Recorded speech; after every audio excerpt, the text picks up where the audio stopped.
I'll make a motion to reconvene in open session at 7 p.m. Do we have a second? Second. Second by Mrs. Costa. Dr. McGee, roll call, please. Chairman Bourget, Yes. Vice Chair Burke, Yes. Mrs. Kepiscus, Yes. Mrs. Costa, Yes. Mr. Leclerc. Next, I'll make a motion to seal the closed session minutes of May 14, 2025. Do we have a second? Second. Second by Mr. Leclerc. Dr. McGee, roll call. Chairman Bourget, Yes. Vice Chair Burke, Yes. Mrs. Kepiscus, Mrs. Costa, Yes. Mr. Leclerc. Yes. There were no votes taken in closed session this evening. Will you please stand and join me for a moment of silence and the pledge?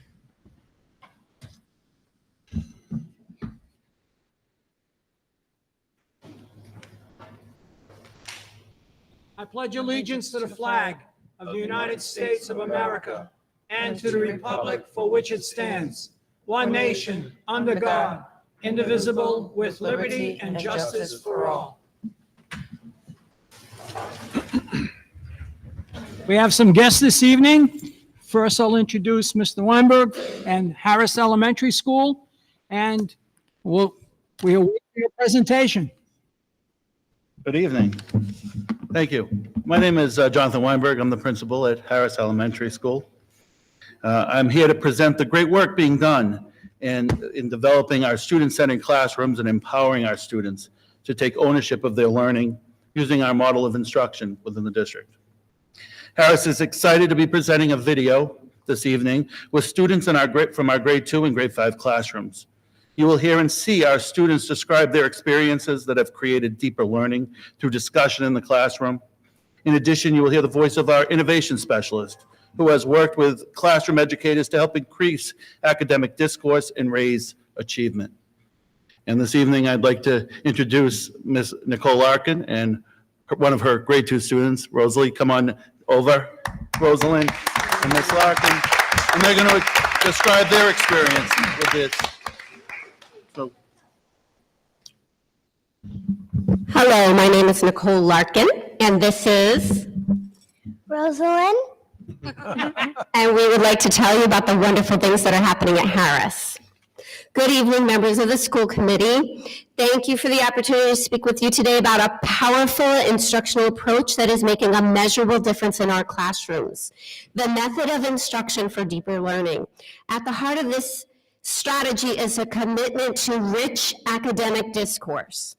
Through intentional structures such as partner talks and team-based academic discussions, students are encouraged to engage in meaningful dialogue that deepens their understanding and strengthens their voices. This approach is grounded in 4 interconnected levers. Number 1, social, emotional, and cognitive learning, fostering empathy, resilience, and self-awareness. Now, Rosalind was reminding me about the Harris values that she would like to tell you about our 3 Harris values. Be kind, be safe, and be responsible. Excellent, Rosalind.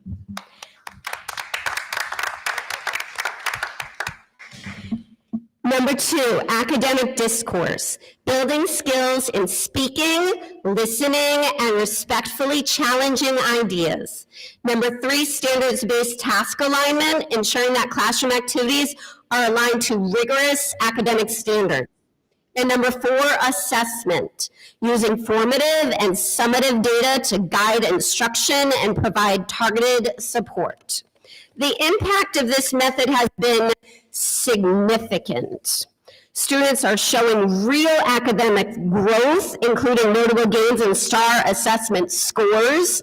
As a teacher, we're toward the end of our year, and we're noticing the huge gains, especially with our STAR and our reading assessments. But beyond the numbers, we're seeing transformational growth in the classroom environment itself. Students are not only learners, they're becoming leaders.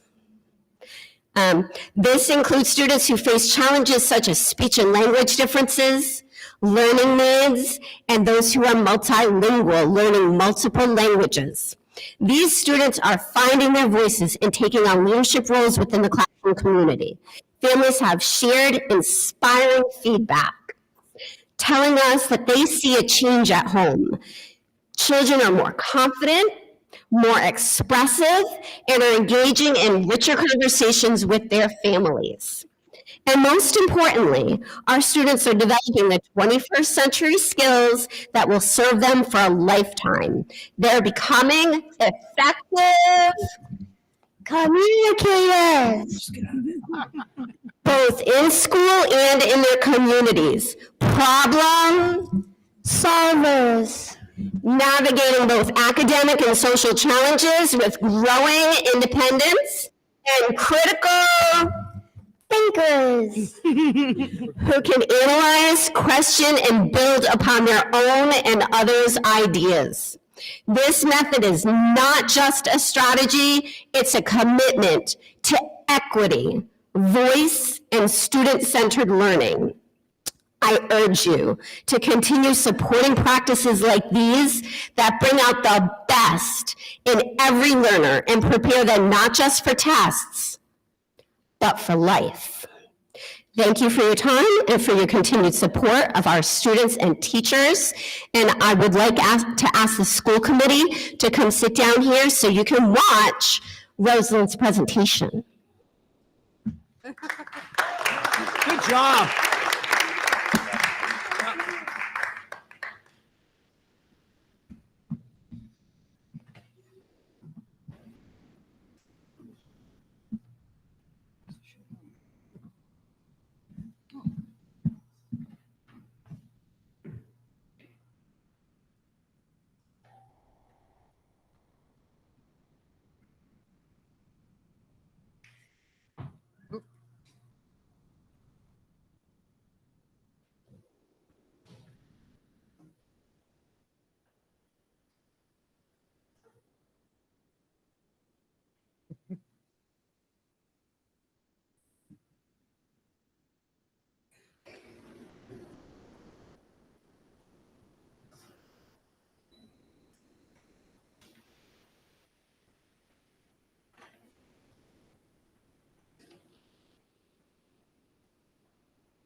I was going to.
So Jeff is letting me know, Dr. McGee, that this is not going to work. He just told me to let you know that if you don't believe it's going to work, it's a different method of us projecting. So he was worried this morning.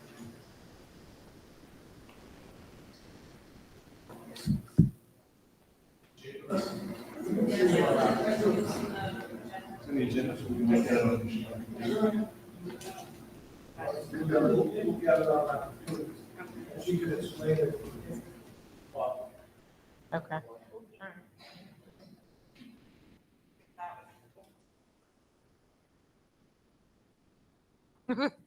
Brad.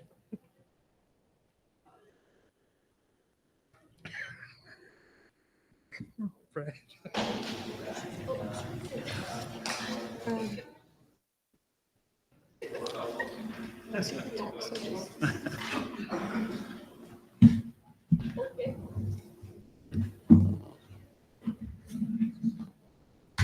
Well, we can, Chair of the school committee. so the video that was created has a number of our second and fifth grade students talking about discussion, how they use the model of instruction in class, their use of the Chat Stanley cards, and I think that somebody said it's in the agenda, and it's something that you can observe, watch, and we can resend it and let you look at it in a future way, or I don't know if you can see it on the computers currently. So It's working here. Oh, yeah, what's the volume? okay, I am Liam. So Liam, what does it mean to be an effective communicator? I hear it. So it's working up there. So if you, Where is it, in the drive? Class? That day? Why don't we just have them present? Why don't we just have them? It's not out here, though. Cancel it. Let them speak. Do not talk Go over another them. time. All right. Make sure to be kind. Did you get Me, no. Yeah, I don't have. They're not going to be doing anything. So, Mr. Weinberg, I think we're not going to look at it right now, unfortunately. I think if you want to explain a little bit more, or if you're all set. I don't want to rush you along. Yeah, I know. It's unfortunate. Yeah, no, that's, if there was anything else that you wanted to share. and hopefully you'll have an opportunity to look at it. And we will. Yeah, we will. Back, and we'll be happy to, share any more or any questions that you may have Thank you. afterwards. That Thank you. works. Appreciate it. Thank you. Thank you.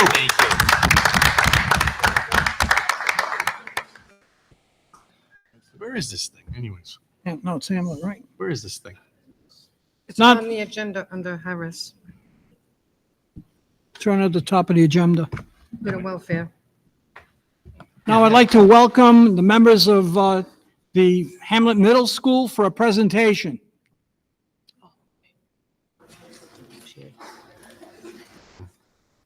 See, everything's slow. Slow too on mine. It's like dirt slow.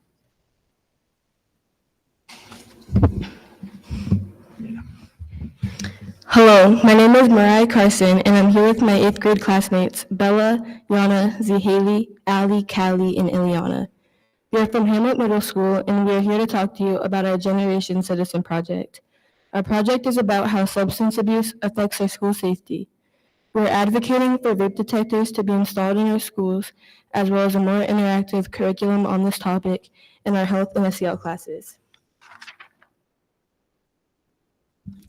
As students in the Woonsocket Education Department, we have seen many cases of students abusing substances before and during the school day. When students abuse substances before and during school, it can lead to safety issues. Students can make bad decisions, think differently, and take away from their educational experience. We have collected a various range of data from articles to charts to stories from students who have heard or have been affected by substances. We also interviewed our school resource officer, Detective Valino, as our community expert on this matter. To adults, it might be common knowledge that drugs can affect both your mental and physical health, but it has a higher impact on adolescents attending school. According to an article from Just Think Twice, teens who abuse drugs have lower grades, a higher rate of absences from school and other activities, and an increased potential for dropping out of school. As students, this is something we can easily recognize in our own community. According to a survey we conducted taken by 111 individuals, where 90.1% were students, 45.9% of participants have reportedly witnessed an incident involving substance abuse in our school. An additional 12.6% of individuals prefer not to answer. When asked, 59.6% of participants have stated that students did not receive enough education about this topic. Another 22.9% of individuals answered that they are not sure. 55.6% of students also answered that substance abuse is a major problem in our schools. Additionally, fatal overdoses in our city have been on the rise. As a member of this community, we also know that substances can be easily accessible through family members, friends, and even strangers. As a class, we created a petition to get support for our goal. We currently have over 100 signatures and counting. But through this process, we have received some negative feedback. Some students refused to sign this petition on the basis of liking their weed and wanting a school environment where it is easier to vape. They were also encouraging fellow students to not sign the petition. By supporting our goal, we feel like it would benefit the school in many ways.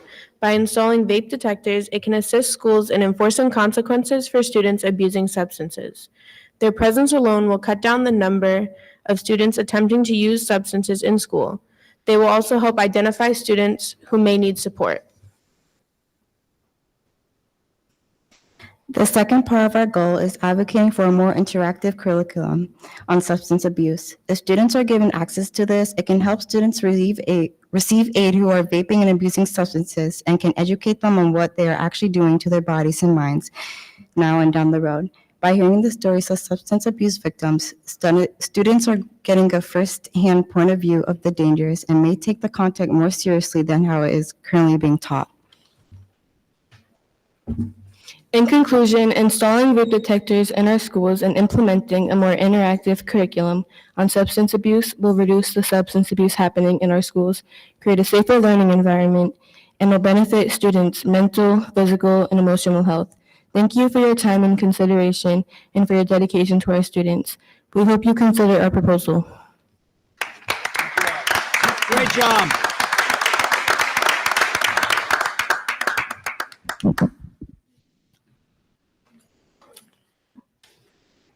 Before we, oh, there's more. Please, no, please. Go ahead. No, go. Come on. I thought it was done. My name is Galaxy Lester, and I am here with India Abadia and Calista Shackelford. We are here as representatives for our 8th grade class at Hamlet Middle School. We are here to advocate for a new reporting system when it comes to the issue of bullying in our schools as part of our Class Generation Citizen Project. As students in Woonsocket, we have seen countless incidents of bullying within our school. We also know that bullying can lead to negative outcomes like fights, self-harm, mental health issues, lack of motivation, and reduced attendance. During our project, we have completed many different types of research. According to the 2024 Rhode Island Kids Count, 39% of high school students in Woonsocket and 28% of middle school students reported that they are worried about violence in our school. This was the highest in both categories out of the whole state of Rhode Island. After speaking with our SRO, Detective Valino, we learned that the majority of the arrests in our school system are connected to assaults. We also conducted a survey with our fellow school community members. We found that 56% of students do not know how to file a formal bullying report. This means that most bullying likely goes unreported. This is an issue as it will likely continue and could start to affect more and more people as the bully won't be facing any consequences. In some cases, this may lead to violence. When violence in school occurs, it puts students on edge and it can be distracting for an educational environment. This leads to the possibility of students not being able to reach their full academic potential.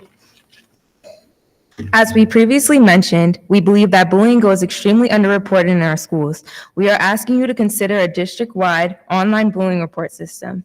Ideally, this system would be uniform and available to all students at all schools and all grade levels. If this were the case, the system for filing bullying reports would be more standardized. By creating this bullying report, we can make our school environment a better place. For example, we can hold people accountable who bully, and we can mediate the issue before it turns into violence, which will reduce the amount of discipline seen in our school. Thank you for your time and consideration on this matter. We hope that you consider our ideas when creating future policy. Great job.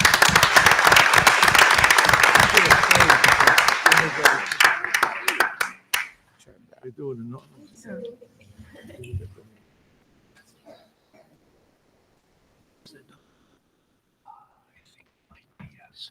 She's gonna take a picture of it, so. Okay.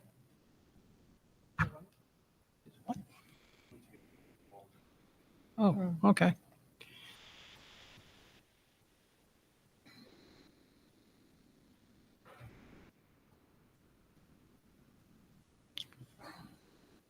Again, I want to thank the students from the middle school for a great presentation tonight. And I want to thank folks from Harris School, again, for a great presentation. Thank you for coming tonight. It really, really makes our meetings. You know, a lot of stuff is very cut and dry that we do, but this is the best part of the evening. Thank you again. Great job.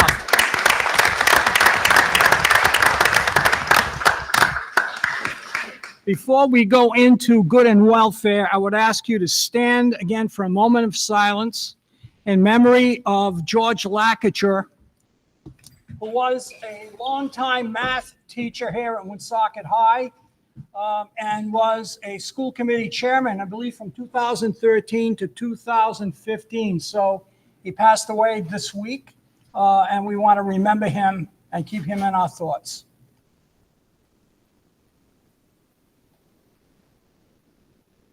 Thank you. Good. Jesus Christ. Jamming my first. Did we lose you, Alan? Now we'll go into good and welfare. For anyone addressing the school committee during good and welfare, please begin with your name and address. Your comments shall be no more than 5 minutes of speaking time and should be in good decorum. Please be aware that the committee cannot address you, respond to you during good and welfare, but may direct you to an appropriate member of the administration team or may meet with you directly after the meeting for further discussion. Is there anyone who would like to address the school committee this evening?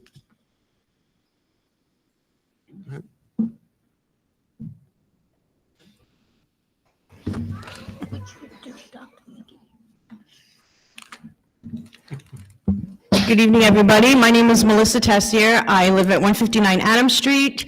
I am the secretary for the guidance department for Hamlet and Villanova, and I'm also the local 1137 president. Hi, my name is Paul Blanchard. I'm vice president. I live at 41 Hill Road, Harrisville, local 1137. Thank you.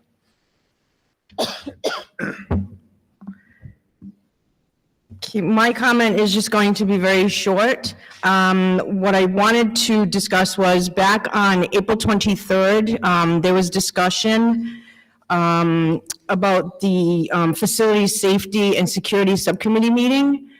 Paul and I were invited to that meeting 2 days before.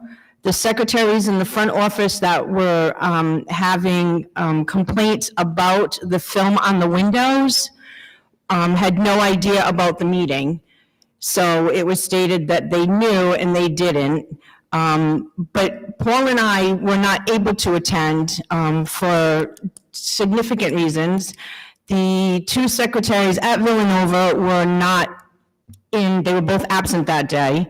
So I was the only secretary in the building. Both administrators were not able to man the front office because they were both dealing with separate situations. So I unfortunately was not able to attend because I was the only secretary there and I can't leave the office without somebody there. Paul had an issue at home that was significant that he had to attend to. So he wasn't able to attend as well. So I would like it to be known that those were the reasons why we couldn't go. It's not that we did not want to attend, but it was difficult for us in that situation. We couldn't just go. But the reason I wanted to mention everything was because sometimes Local 1137, we feel like we're not included in a lot of things, you know, things that affect us as well, such as the tinting of the windows. Because we can't see out them, there is, you know, there's security issues that we have with kids leaving the building, different things like that. But we would like to be able to be included more in different meetings like that, so we can help voice opinions and we can see what other concerns are, because we're not hearing any of the concerns from the panel, so we're only going by what we know. So there was a lot of complaining. However, there was also discussion that it's part of Alice. So, you know, and the discussion with the police officers about different safety issues, and, you know, we just wanted to make sure that, I just want to make sure that everybody is aware that this, we're all included in it as well. You know, because sometimes I feel like we're not just pushing a broom, we're not just, you know, pushing pencils, however you want to say it. You know, we don't want to feel like we're at the bottom anymore. We want to kind of be included with everything. So that's pretty much why we were here. We just wanted to let you know why we couldn't attend and that we'd like to be included in things moving forward. Thank you. Thank you. Thank you very much. Is there anyone else who would like to address the school committee?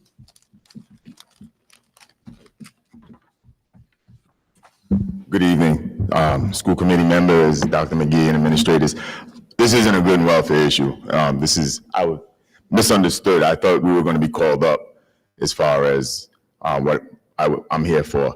I'm the former boys basketball coach, and Nancy asked me to present an award to one of the players. We had a difficult season this year. We moved down from D1 to D2, and he was one of the bright spots of a tough season. So I wanted to take the opportunity, myself and Coach Thomas Gray is here as well, to recognize a young man who's worked very hard. He's been part of the basketball program for the past 4 years. He's worked hard in the off season. I know he's working on going to Salem State University with the intention of playing basketball there. So what happens with coaches, we go to a meeting once the season is over, and we vote. Coaches can't vote for their own player, so you suggest a player to get nominated to be voted on by the other coaches. And so this award is recognized by me, but also he was recognized from the other coaches in Division II this season. Like I said, the young man's been a very hard worker, great young man, comes from a good family, very respectful.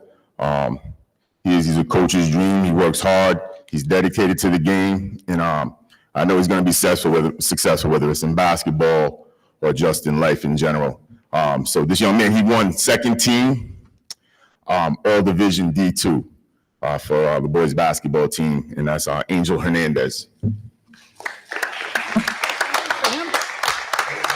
I was supposed to give him the award a while ago, so he's been patiently waiting. I got the award back in April. We did Coach, for the record, could you just tell us your name and your address? I apologize. I'm Dennis Harmon. I'm Coach Harmon from our boys basketball team. And your address? 76 Summer Street. Thank you. That's why I didn't give it, because it wasn't really a good welfare issue. I just. Well, you are good in welfare. You are good in welfare. So, like I said, he's been waiting patiently for this award, and I've had it since April. But Nancy asked me to hold on to it for tonight. So, here you go. You're welcome. Coach, you beat me to the punch, but you said it much more eloquently than I could have ever said it tonight. So yeah, if Angel, if you could come up to the stage, we have a certificate from the Woonsocket Education Department also.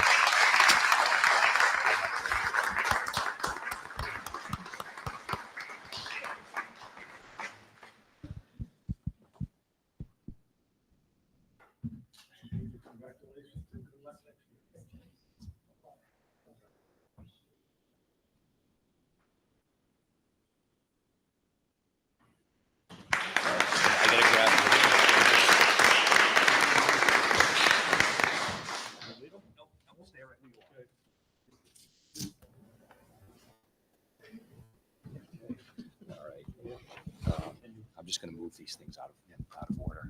So, I don't know, Coach. I think I might want you to come back up here and introduce the rest. Yeah, that was really, really good. No, I'm joking. That's okay, Dennis. I'm just kidding. No, that was great. That was terrific. Thank you very much. We have two more Woonsocket High School student athletes to recognize this evening. Throughout the season, this student athlete demonstrated exceptional growth on and off the court.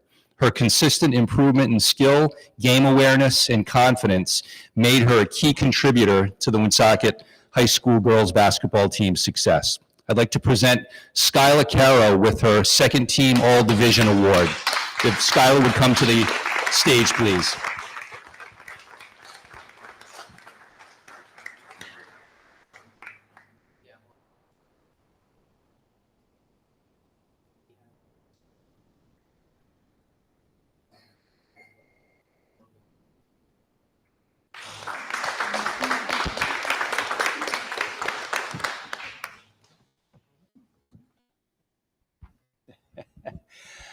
Our next student athlete is a steady force, has been a steady force throughout the season. This student athlete earned third team All-Division honors through remarkable improvement and consistent leadership. As a captain, she always presented both physically and emotionally, setting the tone at practices and games with focus, discipline, and positivity. Her growth as a player was matched by her ability to inspire and elevate her teammates, making a lasting impact on the team's culture and success. I'd like to present Jaleesa Moyes with her third team All-Division certificate.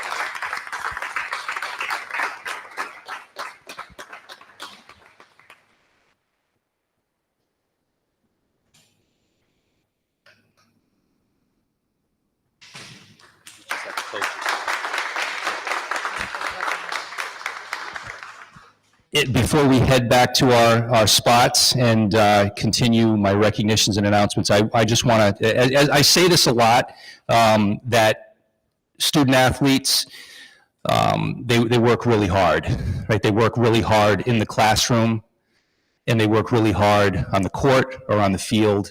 We're very proud to recognize them here in Woonsocket. But as I've said before, every student athlete, great student athlete, would not be the student athlete that they are without their coaches and their teachers. So I just want to recognize, would our three coaches who are here this evening, please stand so we can recognize you? There are at least Coach Gray, thank you. Coach Gray, thank you very much for all you do to support our student athletes.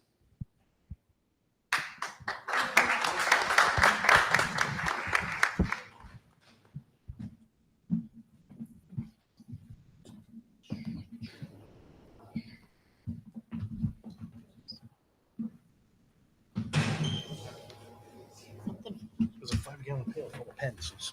Okay. That's weird. Don't trip over that. Next, I would like to announce, very excited to announce, the appointment. Yes. Yeah, we didn't. Well, I know he jumped. Oh, Yeah, But yeah. there was no, Yeah. no, that was it. Just No want one to make else? sure. Very pleased to announce the appointment of Mr. Michael Duregan as Assistant Principal at Woonsocket High School. Mr. Duregan holds a Master of Arts. Holds a Master of Arts in Secondary Education from West Virginia University and a Doctor of Education in Curriculum, Teaching and Learning, and Leadership from Northeastern University. Michael began his career in education as a classroom teacher and quickly transitioned to a leadership role, serving as the academic director of Youth Build Preparatory Academy for the past 14 years. Prior to this, he's worked as the ESSA Program and Monitoring Specialist at the West Bay Collaborative and the Rhode Island Department of Education. I want to welcome Mr. Duregan to Woonsocket High School and the Woonsocket Education Department.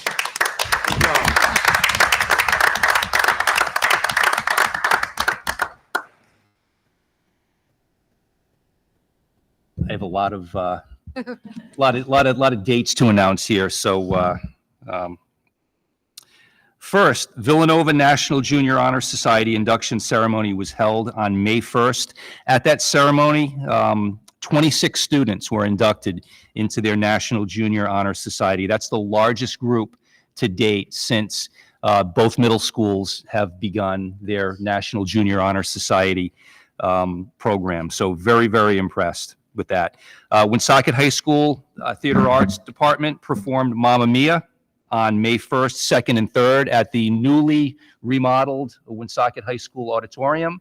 It was, again, a great performance. Jen Maiello, the theater arts teacher and English teacher at Woonsocket High School, continues to just amaze us, as do her students and faculty at the high school, as well as returning alumni. Put on an amazing performances. Local Civics Day. We saw a little bit of what some of us were able to attend. Civics Day, which was held yesterday right here in the Hamlet cafeteria. I want to just, I'm really impressed. Every year I'm impressed, but this year really impressed with our students from Hamlet, Villanova, and the high school. The thing that was really impressive is that these are students who they learn about different types of problems, right? Different types of situations whether it's in school or in their community. And not only do they just point out that there are problems or there are issues, but what's most impressive is that they provide solutions. And that's what it's all about. Whether you're a student or an adult, it's easy to complain about things, but it takes a lot more energy and focus and drive and desire to try to provide solutions. And these students do that. And we are really lucky here in Woonsocket, in this community, that some of our students are sitting here this evening, that you're the future of this community. And based off of your articulate presentations, we're very fortunate that you're the future in this community. And I'm just proud to be superintendent. And thank you. Thank you very much. Good job. Monday is the State House presentation. So some of our teams, some of our students will be attending Civics Day at the Rhode Island State House on Monday. Can't wait. Go there every year, and I'm sure it's going to be fantastic. Woonsocket High School Spring Band and Chorus Concert was held last night. I know some of us were there in attendance. Some great music by our Woonsocket High School band and chorus students. The Leo Savoy Talent Show is scheduled for Friday, May 16th at the Woonsocket High School Auditorium. Tickets are $2, and the show will be in memory of former Woonsocket Education Department art teacher Kim Doobie. The Woonsocket High School National and Rhode Island Honor Society Senior Induction Ceremony is scheduled for Tuesday, May 20th, and that will be at the high school. Middle school band and chorus concert is scheduled for Wednesday, May 21st at the high school auditorium at 6 p.m. On Memorial Day, Monday, May 26th, the George Nasuti 5K Pride Fun Run Walk Road Race will be held. The location of the race will begin at Leo Savoy Elementary School at 10 a.m. For our youngest runners, and the Kids Color Fun Run, and then the 5K will actually start at 8:30, rain or shine. So I plan on being there, and I hope to see a lot of people there for that. Woonsocket High School Music Awards Night is scheduled for Tuesday, May 27th at the Woonsocket High School Auditorium. Graduation for the class of 2025 is scheduled for Friday, June 6th, hopefully at Barry Field, weather permitting. If the weather does permit, this will stand to be the last graduation to be held at Barry Field. The Woonsocket Area Career and Technical Center Senior Recognition Awards Night is scheduled for Tuesday, June 3rd, beginning at 4:15 at the Stadium Theater. Just want to make sure that the chairman, 4:15. Make sure you remind me. Okay, I over will. again. That's an inside joke, but I'll make sure that you get some messages. Thank you. And the last day of school is scheduled for Monday, June 16th. And with that, as if that is not enough, I think that concludes my recognitions and announcements. Thank you, Dr. McGee. Any questions or comments for him? I'll make a motion to receive and place on file recognitions and announcements. Do we have a second? Second. Second by Mrs. Costa. All in favor signify by saying aye. Aye. Next, I'll make a motion to approve the April 23rd, 2025 open meeting minutes. Do we have a second? Second. Second by Mrs. Costa. Any changes to those minutes? Dr. McGee? Chairman Bourget, Yes. Vice Chair Burke. Yes. Mrs. Kepiscus. Yes. Mrs. Costa. Yes. Mr. Leclerc. Yes. Next, I'll make a motion to approve the April 30th, 2025 special open meeting minutes. Do we have a second? Second. Second by Vice Chair Burke. Any changes to those minutes? Dr. McGee? Chairman Bourget, Yes. Vice Chair Burke. Yes. Mrs. Kepiscus. Yes. Mrs. Costa. Yes. Mr. Leclerc. Yes. Next, we'll go into the consent agenda, and I'll make a motion to discuss and approve the consent agenda. Do we have a second? Second. Second by Mrs. Costa. Does anyone want to take anything out of the consent agenda for discussion? Hearing none. Dr. McGee? Chairman Bourget, Yes. Vice Chair Burke. Yes. Mrs. Kepiscus. Yes. Mrs. Costa. Yes. Mr. Leclerc. Yes. Next, we have communications. Our student representative is here. Do you have? I don't haven't seen think, her. I don't think Leilani is here this evening. However, but wait, there's more. There's more. Dun, dun, dun. So I would like to, I'm going to ask Mr. Ernest and our newest Woonsocket High School, Woonsocket School Committee representatives to go to the podium. And Mr. Ernest, would you do the honors of introducing us to our newest Woonsocket High School School That's Committee? great.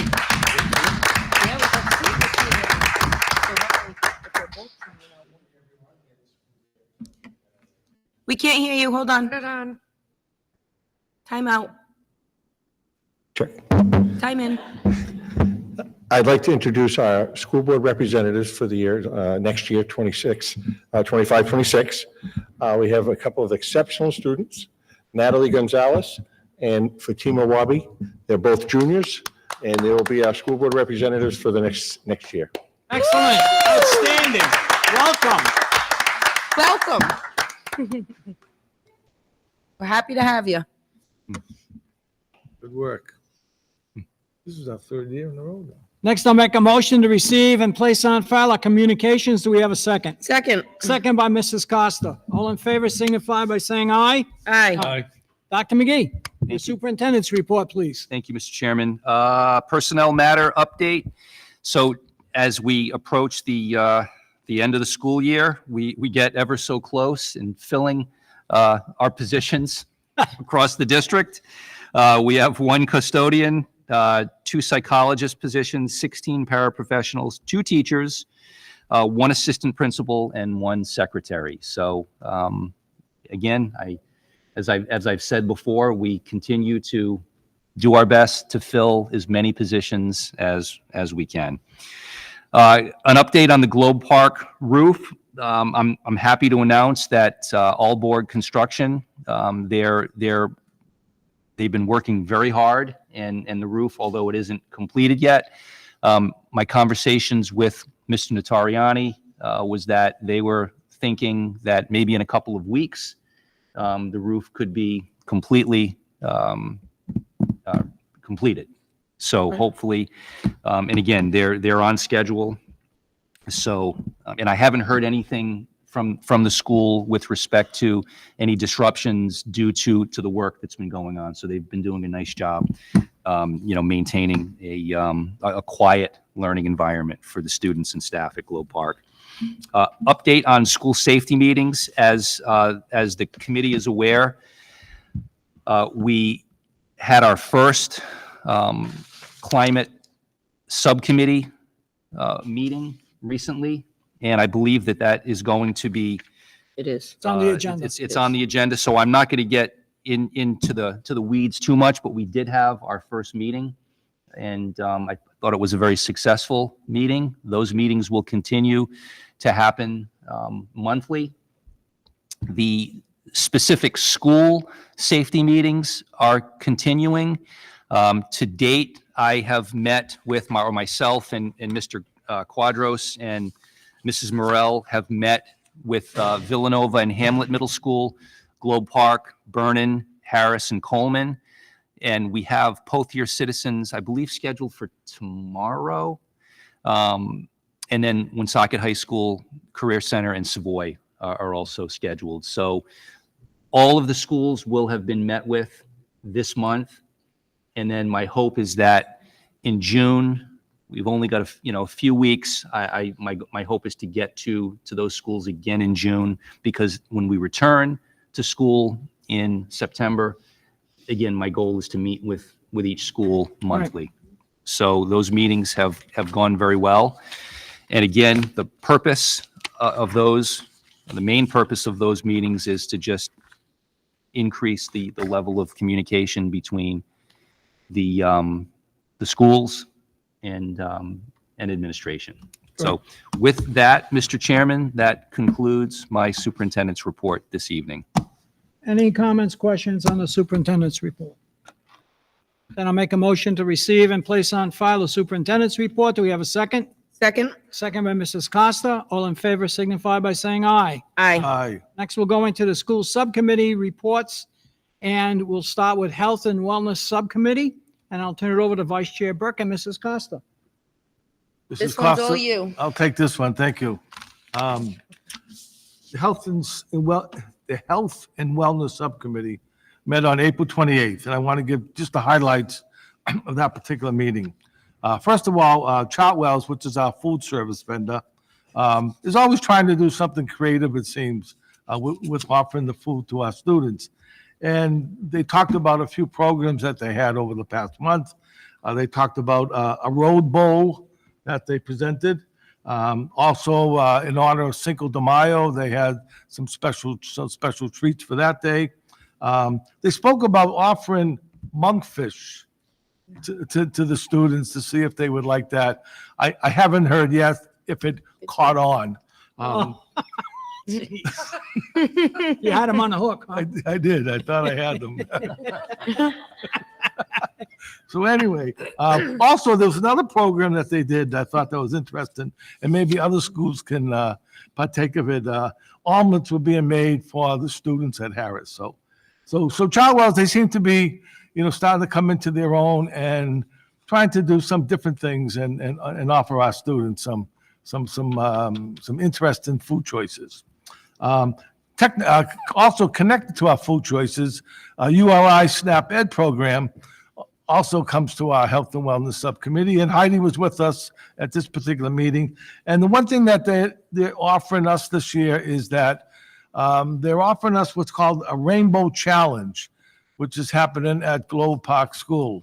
And basically, it's a vegetable eating challenge or contest. So I That's interesting. guess if you eat certain vegetables, you get to put a rainbow on a poster. Yep. or something like that, so. It's the point to get them to try new vegetables is what it vegetables. is. Yep. And the class at the end gets a prize. Right. Who gets to try the most vegetables. So that's a good idea. So we're lucky that we do have them still working with us. Also, the Woonsocket Prevention Coalition always keeps us informed of things going on. They recently had an Above the Influence project at the middle school. Also, there's a summer program put on by the Woonsocket Prevention Coalition. It's called SWAG. And this year, we're going to have 20 students that will participate. 20 students from our schools will participate in this program. It's a 6-week program. It begins in July. And I heard right now we have 60 students applying, but we can only handle 20 for this particular program. So also, put this in your calendar, June 11th from 3 to 6 o'clock. The Woonsocket Prevention Coalition is celebrating its 40th anniversary. They're celebrating their 40th anniversary, and they're sort of gearing the presentation for that day around the 80s. So they're asking people to come dressed in their 80s look.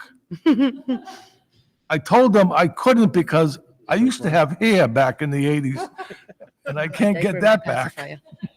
That's the year it was Wig. So that should be a good day. We also had a very intense presentation for Project Aware. Several things going on. We talked about some safety meetings that occur with the SROs and the mayor. We talked about a program that you hear about now quite a bit. It's called Situational Tables, and it takes place on Wednesdays at 10 o'clock. Some people from different groups are involved. Kyle from the high school is involved in the presentations with that. I also know the Woonsocket Prevention Coalition is involved. Several people from the city are involved. So it's an important thing that's being tried this year. Also, we are informed that 80 students will now be peer mentors for next year. 80 students, and that's quite a number. And of those students, they've also become, correct me if I'm wrong, mental health teams as well. And again, for the second year in a row or the third year in a row, Woonsocket students have the highest number of mental health teams, mental health students in the state. So once again, that's very good. Also, again, the final topic dealt with Rhode Island Healthy Schools Coalition, and Karen keeps us up to date on a lot of things going on with the state. She's encouraging us to speak to the General Assembly so that the representatives and the senators will vote for free lunch for all schools in the Rhode Island area. We are pretty lucky that we're able to do this in Woonsocket. She also talked about there's a program that was called Local Food and Sea in the schools, which was farm to sea, put into schools. But here's the first example. That program now was canceled for lack of funding. So sign of things to come, maybe. And finally, I just want to mention, she brought to our attention Recess Rocks, which every one of our elementary schools is involved in Recess Rocks, and they are celebrating their 10th anniversary. So that is the highlights of the Health and Wellness Subcommittee. Our next meeting will be June 2nd. And Ms. Costa, is there anything you want to add to that? Okay, sounds good. All set? Yeah, I'm all set with the health and wellness, yes. All right, thank you. All set. Thank you. Mr. Burke, dare I say you got us hook, line, and sinker with that. I thought they got away, so. I do have one question. Go ahead. The special ed mentors, you have mentors for special, Nope. mental, They were mental health. how are they going to be working with, how are they going to operate? Do you know? I don't know, Carl? Carl? Hello? The mental health students, how are they going to be working with the community or the students, the school? Speak into the mic, please. Sorry. They've all been trained in teen mental health first aid. We also have the wellness room at the high school now that we're identifying a plan for how that can be staffed both with an adult and student peer mentors. They also go through the peer-to-peer training with the Collins Foundation that happens once a year. So they'll run multiple committees, or not committees, campaigns throughout the course of the school year as well. And so they're designed to be advocates that other students know they can go to, and their primary job is to listen and then be able to connect the students with other adults. Okay, Great, thank you. thank you. Thank you, Vice Chair Burke. Anyone else? Then I'll make a motion to receive and place on file the Health and Wellness Subcommittee update. Do we have a second? Second. Second by Mrs. Costa. All in favor signify by saying aye. Aye.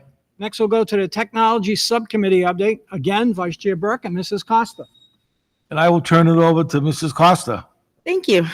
Okay, so the Technology Subcommittee met on the 28th of April. We met at 5 o'clock. The meeting started. We approved the minutes from our last meeting on 12/16/2024. So we had a very lengthy meeting because it was a while since we met.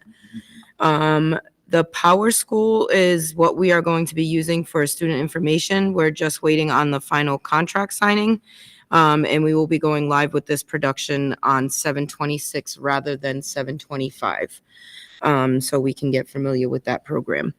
The Ride Resource Center data, now Al is not here, so just bear with me with my notes. Ride Resource Center data for the accountability system in Skyward is different than what Ride is putting out. The attendance data is what Ride judges us / rates us on. What we're trying to do is look at the whole set of data. All principals have now had access to this for the past 8 weeks. And then the suspension data with that will also show how many suspensions we have. That's to go with our accountability. And then the central administration makes sure that the principals and secretaries are uploading their attendance data and that it is accurate. Principals are stating that the data presented is not right. Al said we will go into more detail at tonight's meeting, but I don't see him here, so we might have to table his until the next time we see him. With that, our teachers have all now gotten their new MacBooks on top of their Chromebooks, their iPad, and their iPencil. If they have not received them yet, they should put in a work order so they can receive these things. For cybersecurity, we are looking to install an authenticator app for two-way verification. 3 more policies need to be looked at and finalized before this happens. 1 policy has been finished. We are now waiting on the other 2 policies. Our cyber risk assessment will be done in the fall of 2025. There will be free training on this through HR, and it consists of 3 and 4-minute videos, and it needs to be completed by all. This is done by Endpoint Protection. Patch is an update to the software system. Starting 2025-2026 school year, we will all need to change our passwords every 3 months. For our phones and intercom system, RIDE has come up with $500,000 to complete and install all phones and intercoms at the schools where they are non-existent and/or are failing. This includes the high school, the Woonsocket Area Technical School, Hamlet, Villanova, Pothier, Harris, and Savoy. We have passed out radios that work across the city and then some to every teacher. However, there were 2 principals who didn't ask for enough radios, even though they were asked on 2 different occasions to provide a number. Sorry, guys. I feel like Lynn now. Of how many they needed. Once Al was aware of this situation, he made sure to order the radios so that going forward, not one teacher is left without a radio. At this meeting, we had 71 work orders in with the hopes of having them completed by the year's end. For the 24-25 school year, we have a breakdown of damaged Chromebooks by the school. So for Hamlet, we had 64 damaged, 21 deemed accidental, 43 billed. The damage total was $9,382.15. The accidental total was $1,910.81. We billed out $4,412.62, and we have only collected $125.98 from that one. And for Villanova, we had 83 damaged Chromebooks, 10 deemed accidental, 73 billed. The damage total for that one is $9,382.15. Accidental, $923.91. Billed out was $8,458.24. We collected $1,347.78 so far for that one. And then for the high school and the Woonsocket Area Technical School, we had 75 damaged Chromebooks, 30 deemed accidental, 45 billed. The total there, I'm seeing like the same damage number, so $9,382.15. Accidental was $1,385.78. We billed out $7,996.37. We've only collected $1,035.95. So that was for the work orders that we had, and then the replace work order and content filtering system. Solar Winds is more unified and will replace Instant IQ, and Go Guardian will be replaced with Securely. We are replacing and installing our cameras in troubled areas. So far, we have replaced 12 cameras due to blurry or no feed. We were replacing more, just need to do it in small increments. It is possible that we can save a little bit of money from installing them ourselves. And with that, our meeting adjourned, and it was 6:42. Our next meeting is to be determined. Thank you, Mrs. Costa. Very good. Any questions, comments? Then I'll make, I think on the $500,000 from RIDE, it is only for clocks and intercom, right? Not phones. Is that what you were thinking when you said that? I thought it was for phones too. No, it's covering everything. It's covering phones too. I believe there was a conversation about RIDE not reimbursing us our housing aid for the purchase of equipment.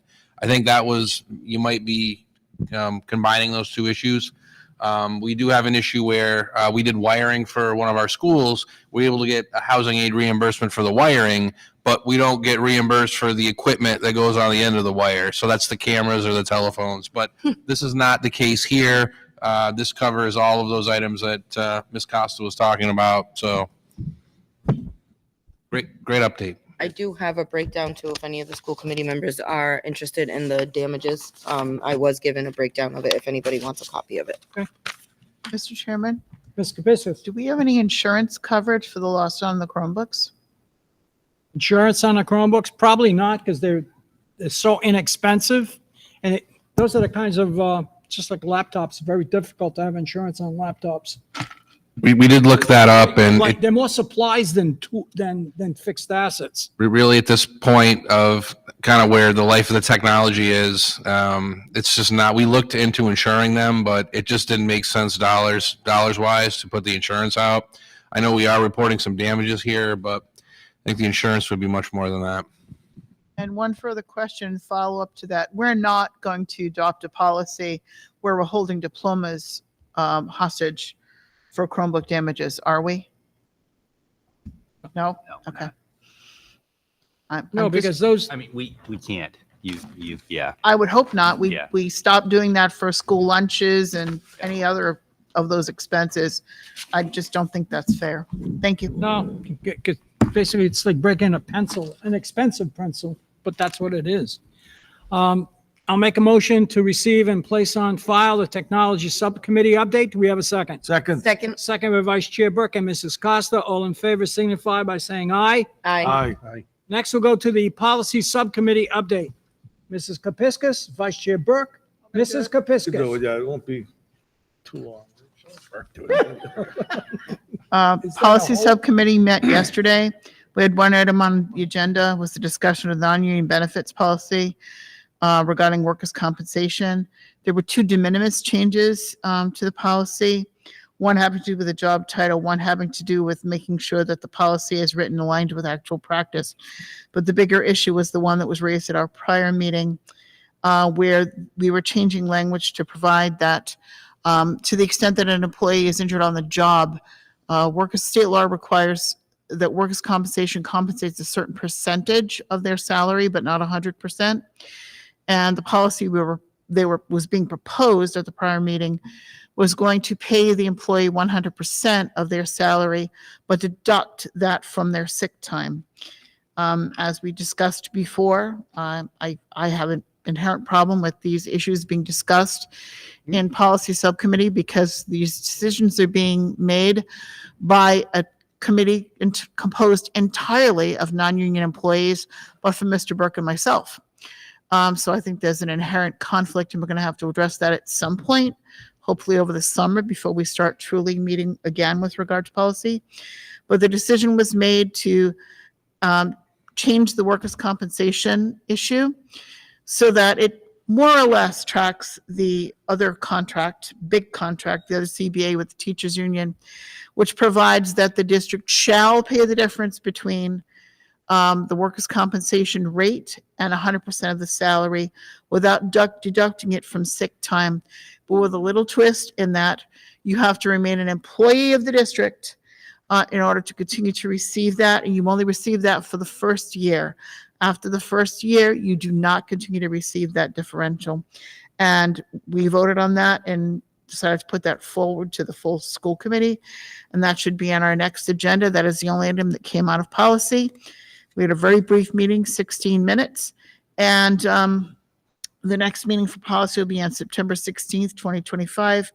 That's a Tuesday at 4 p.m. in 124 at Hamlet, and that concluded our meeting.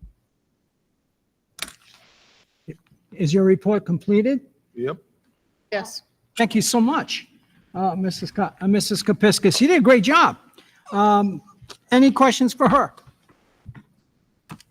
I'll make a motion to receive and place on file the policy subcommittee update. Do we have a second? Second. Second, by Mr. Leclerc. All in favor signify by saying aye. Aye. The Finance Subcommittee met on April 30th. The whole purpose of that meeting was to discuss the budget so that we could present it to the school committee that night. The purpose in looking at the budget was really to identify the 4% that we would ask the city council, the city, to include in the maintenance of effort. And that 4% amounted to $668,000, which was in our budget. The total revenues of 111 million plus was offset by 111 million of expenses, which was discussed, at the school committee meeting and in the finance committee meeting at length. So that's really what the meeting was about. And that's all we covered that evening. And we haven't set a next date because we're waiting for updates to the budget as we get information from the state and from the federals and from the city. And that's the end of the report. Does that pretty much cover it? Wasn't here. You weren't there. There we go. Any questions? Then I'll make a motion to receive and place on file the Finance Subcommittee update. Do we have a second? Second. Second by Vice Chair Burke. All in favor signify by saying aye. Aye. Next, we'll go to the district-wide school climate subcommittee update. I'll turn it over to Mr. Leclerc and Mrs. Kepiscus. Okay. On May 8th, we had our first meeting of the district-wide school climate subcommittee. There was 20-plus WED staff members made up of administration, union members, and reps from the elementary, middle, and high school. There was also myself and Ms. Kepiscus was there. We opened the meeting on a discussion on the committee makeup, concluding all elementary principals should be on, with the middle school and high school principals as well, with a rep from all unions, but remain flexible enough where it's relative to what's on the agenda. So if there's nothing involving middle school, they don't have to be there that day, in that sense, just so it's flexible. So then we also discussed the purpose and the goal, which is to foster a safer environment for all students and staff. On the elementary level, there's a need for alternative placements for students for de-escalation purposes, something along the lines of Elevate program or Facts or Pass or some similar type of program that are available in the middle and high school level. They're not available in the elementary level, so that's something we talked about. We were trying to minimize classroom disruptions for all students, and it was brought up maybe we have some type of in-house program to accomplish that goal and also minimize cost. Doing this could cause some reporting issues relative to RIDE and how data is sent over, so just if we do it in-house, we have to be aware of that data reporting system. A small committee was put together to discuss these issues in depth and then report back to the committee on our next meeting. That committee will meet on 6/15 after all the individual schools have completed their meeting with the superintendent regarding individual school concerns. After that, we had middle school issues. It seems there are a lot of issues stem from social media and cell phones that are brought into the school environment. It would go a long way to solve the problem if cell phones could be eliminated or their usage curtailed. That was pretty much it as far as the middle school level. On the high school level, there was access control issues relative to unauthorized people being in the hallways. Students can let individuals in all doors, but the WED will look into it and investigate how other schools handle dual campuses. Also revisit some of the office protocols, and we'll look at door alarm parameters to see how those are activated. Again, use of cell phones was an issue by students. There is no statewide guidance on it as of yet anyways. It's still in committee, I think. Senate approved it. Senate approved it. But there also is a WED policy that states students shall not use cellular phones or any electronic devices within the school buildings on school property or during school activities unless an administrator or educator grants permission. So we do have a policy in place that we could use to help eliminate those issues. The discussion was done at that point, and we concluded our meeting. The next meeting is set for June 20th at 10 o'clock in the morning. Thank you, Mr. Leclerc. Any questions? Ms. Kapissis, you want to add anything? The only other thing would be when we talked about the cell phones, there seemed to be real mixed opinions with regard to the staff as to how much they wanted to intervene with regard to enforcing that policy. And I kind of find that a little bit frustrating. I understand their concerns. They don't want to take possession of some student's $1,000 cell phone and be responsible for it. But the bottom line is they're the frontline people. They're the ones that are seeing the students use these phones. And there's only so much that can be done. A suggestion was made that you could always, send the student to an administrator and have the administrator take the phone. We've discussed various other methods before in policy here. And there are pluses and minuses to a lot of them. I'm not a favor of pouches. And I really don't want to revisit that issue again. Don't send me another email, Yonder people. Every time we talk about this, Yonder harasses me with emails. And I really don't want them harassing me. I can tell you how to break into a Yonder pouch very easily. I have a 23-year-old at home that can give you a laundry list of how to break into a Yonder pouch. So there's a whole lot of problems. There's no ideal solution to all of them. And we talked about the state law at our meeting. And just to clarify, the state law does not ban cell phones. The state law will require each district to develop a policy with regard to cell phones. We're already in compliance. We've been in compliance since 2019. One thing I want to add, I don't know if you've seen, there was a short, I think, clip from Channel 10 or Channel 6 on Beacon and Founders, that they've just eliminated cell phones. And the principal was talking about how it was difficult on the first couple of weeks of dealing with parents and students, but it seems to have quite a down. Attendance is up, bullying is down, students are doing better. Those are the good things. And I've heard the same thing at RIASC, at the school committee chairs, when speaking to North Providence. They did the same thing. And the first couple of weeks were horrible, then they got better. Ow. Yonder pouch. Yonder pouches. That's what they used. I thought that system was great, honestly. And that's what used in North Providence. That's what they used. In case you decide to spend the money to develop Yonder pouches, I'm not going to sit here and go through the laundry list of ways I can break into a Yonder pouch. So we don't want that. Or bypass it. Right. But let me tell you, there's plenty of TikTok and YouTube videos that these students all know about that will allow them to still put a phone in that pouch and still have a phone. I'm not saying the Yonder is the way to go, but I mean, the elimination of the use of cell phones has been positive in the schools, ultimately in the schools they've used them. I don't disagree with you. I don't think anybody disagrees with you. The problem is the parents too. Mm-hmm. Parents are very opposed to taking cell phones out of those kids' hands. And I don't think they realize the devastating negative impact it's having on their students educationally and psychologically. And if you don't want to see that, you don't want to see it. The parents in those schools that, eliminated the cell phone usage, sure, the parents objected and, they probably with torches and pitchforks. But I'll tell you, at the end of the day, 2-3 weeks down the road, that's gone away for the most part. So it's been a success, and it seems like the schools are doing better as a result. I'm sure there's going to be a lot of aggravation. North Providence, I don't think has parents like we do, though. Sure they do. They did. So, I mean, it's just, I can't reach my child. I can't interrupt their classwork because I can't call them, or I can't call my friends, you know, et cetera. So there's going to be issues, but I mean, it seems to me that's the way to go. How it gets put into practice is going to be the tough part. And I agree with you, Mrs. Kapiska. I don't know how we do it. I know Mr. Burke, Vice Chair Burke, you've done it, didn't you, in your classrooms? Take the phones away? We had the shoe racks. Shoe racks. And that was very effective. Some people question the danger is that people can steal other people's phones because you're not really overseeing it. It's a matter of trust. The kid would take his out that he put in. So, but it did work. It did work. We've had a policy for 6 years and nothing's changed. But it hasn't been put into practice. The policy's there, but that's about it. And where does the enforcement need to come from? It's got to come from administration. It's got to come from the principals. It's got to come from the teachers. It's not going to come from it's not going to come from the students, that's for sure. And the pushback isn't just coming from parents. That's all I'm saying. Yeah. Okay. Is that fair to say, Ms. Leclerc? Is that an accurate reflection of our discussion? Agreed. Anyone else?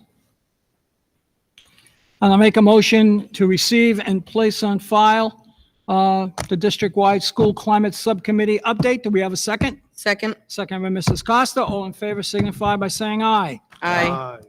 We have one item of new business, and I'll make a motion to discuss and approve the fiscal year 2026 general budget. Do we have a second? Second. Second by Mr. Leclerc.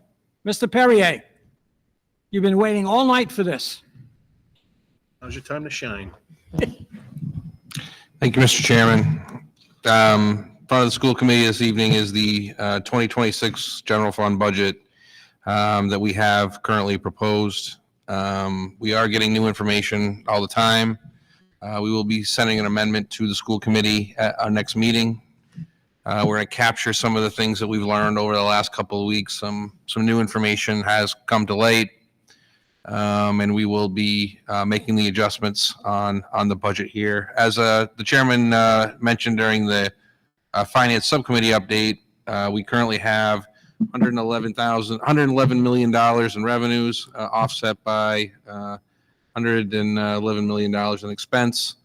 We are looking at an increase in state aid of about $4 million, so that's going to be quite helpful as we develop next year's budget. But we do have some shortfalls too. We do have some additional expense on the expense side too. So while that money coming in is helpful, we do have a 4% increase in salaries contractual across the board. That's going to tune to that pretty well. We also are looking at a few additional increased expenses. I can highlight a couple of them that's come up over the last week.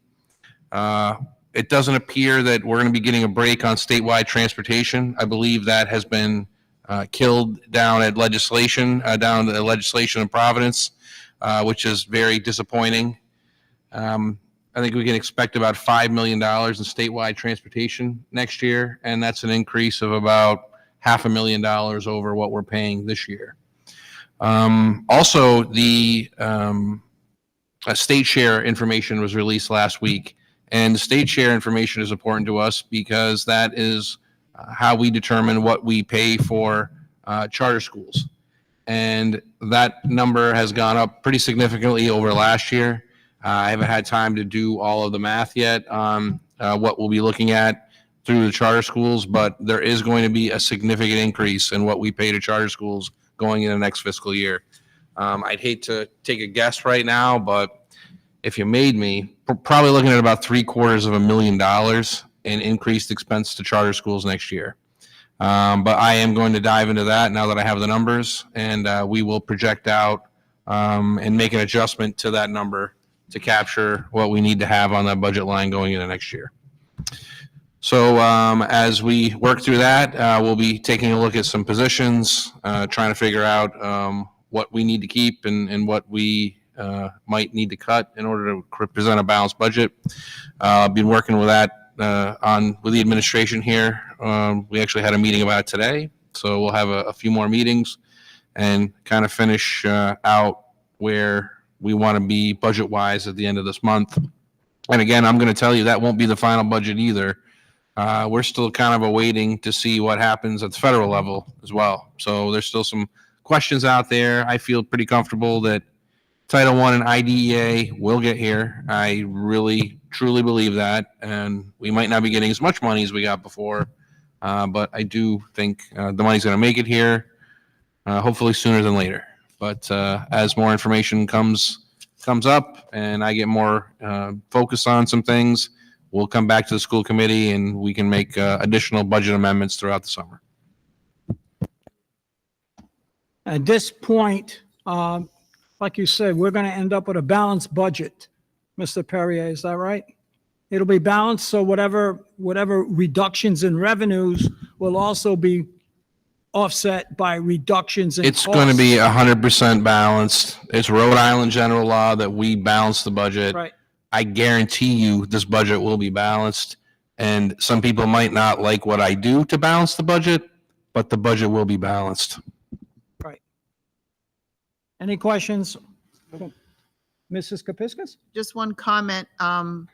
I don't know if that information's trickled down yet, but David Cienko, the OSCAS director at RIDE, was at the Special Education Local Advisory Committee's semi-annual meeting, and he assured us that as part of the agreement that was made, I think in March, to keep the government running, IDA was guaranteed level funded through 2026.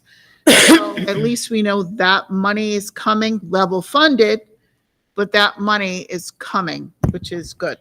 We're actually preparing, I advised all of the staff here to prepare the budgets with a 10% reduction. So we'll see when those numbers come in. Again, I haven't received anything official from RIDE yet. They have kind of withdrawn a little bit. I don't think they really want to comment too much, and I totally understand that because it's really out of their hands as well.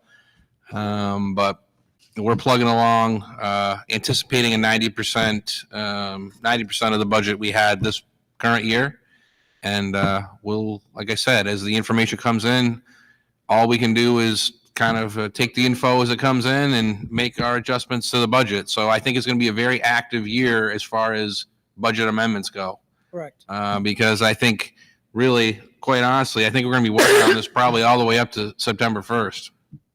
I think that's kind of the reality that we're looking at this year. It will be a busy budget season, and there will be amendments coming through fast and furious as we get more information. Sure. Any other comments or questions? Nope. Then I'll make, Dr. McGee, roll call. Chairman Bourget, Yes. Vice Chair Burke, Yes. Mrs. Kepiscus, Yes. Mrs. Costa, Yes. Mr. Leclerc. Yes. We have no other items on our agenda, so I'll make a motion to adjourn the meeting at 8:23 PM. Do we have a second? Second. Second by Mrs. Costa. All in favor signify by saying aye. Aye. We are adjourned.